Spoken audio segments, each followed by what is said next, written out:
Prime Minister has unveiled his new look frontbench, elevating a record number of women to cabinet. Scott Morrison also made clear his plans to fill some of Australia's most important overseas posts. Announcing his new look team, the Prime Minister wanted a female focus. The Ministry maintains that I announced today the record representation of women in Cabinet for an Australian government, with 7 members. Scott Morrison also focusing on service delivery. The goal is simply to make it easier to deal with the services that Australians rely on. And creating a dedicated Minister for the National Disability Insurance Scheme. Every single Australian with a disability needs a bespoke program. Their challenges are different and they have to be recognised as different. And you can't take a cookie-cutter approach to this. The Prime Minister is also welcoming the first Indigenous Minister to the Cabinet fold.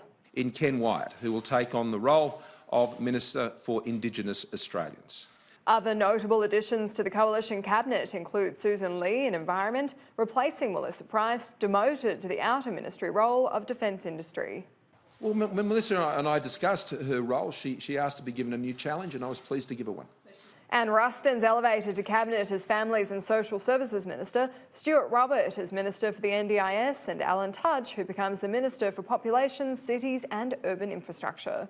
A promotion too for Deputy Nationals leader Bridget McKenzie, who will serve as Agriculture Minister. The Prime Minister also flagged 2 diplomatic postings as part of the reshuffle.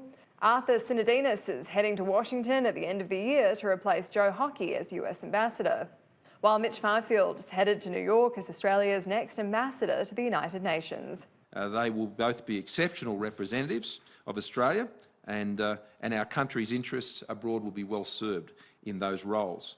But as for their replacements, the Prime Minister wouldn't be drawn. In the event that there would be a selection in New South Wales or Victoria, they would be matters for the New South Wales and Victorian divisions. The party room will meet on Tuesday for the first time since the election, with the new look team to be sworn in on Wednesday. Annalise Nielsen, Sky News, Canberra.